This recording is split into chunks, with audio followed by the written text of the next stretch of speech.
A spaceship is revolving around the Earth at a distance of 6,400 km from the surface of the Earth. An astronaut in the spaceship happened to launch an equipment of mass 100 kg towards the center of the Earth with a speed of 500 meters per second. Then, neglecting all frictional force, then what is the approximate speed of the equipment through which it enters the Earth's atmosphere at a height of 100 km from the Earth's surface? देखो, एक spaceship है जो move कर रहा है और कितनी distance पर मूव कर रहा है, अर्थ की सरफेस से 6400 किलोमीटर अबव, मतलब जितनी अर्थ की रेडियस है, अगर हम सेंटर की बात करें तो 2r डिस्टेंस पर अर्थ की रेडियस r होती है और 400 किलोमीटर होती है, और 400 किलोमीटर अगर हम बढ़ा दें तो मतलब वो 2r डिस्टेंस पर 2r डिस्टेंस पर मूव कर रहा है.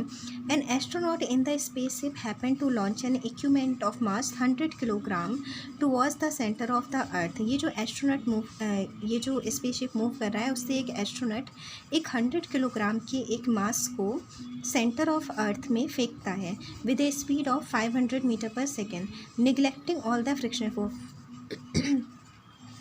तो अप्रॉक्सीमेट स्पीड उसकी पहुंची है जब वो 100 किलोमीटर, देखो हमारे पास अर्थ है, 1 सेकेंड, हमारे पास ये अर्थ है, ठीक है, और अर्थ की रेडियस कितनी है, आरी है, और इससे आरी और डिस्टेंस पर एक स्पेसशिप आपका चक्कर लगा रहा है, ठीक है, ये स्पेसशिप आपका चक्कर लगा रहा है, और यहाँ पर एक एस्ट्रोनॉट ने एक मास फेंका है 100 किलोग्राम का, और जिसकी स्पीड है हमारी 500 मीटर पर सेकेंड. अब इसमें कह रहा है कि जब वो अर्थ की सरफेस से केवल 100 किलोमीटर की ऊंचाई पर है, 100 किलोमीटर की ऊंचाई पर है, तो उस समय व्हाट इज़ द उस समय इसकी स्पीड कितनी होगी. तो देखो, जब वो यहाँ मूव कर रहा है उस समय उसकी जो टोटल एनर्जी होगी, और जब वो 100 किलोमीटर पर होगा तब उसकी एनर्जी जो होगी वो बराबर होगी टोटल एनर्जी.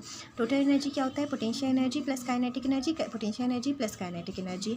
अब जब वो 2r डिस्टेंस पर चक्कर लगा रहा था तो उस समय उसकी पोटेंशियल एनर्जी कितनी होगी, -0/r+h. इसी तरह उस समय उसकी काइनेटिक एनर्जी कितनी होगी, 12m/v/I, क्योंकि v इनिशियल हमने स्पीड ले ली है.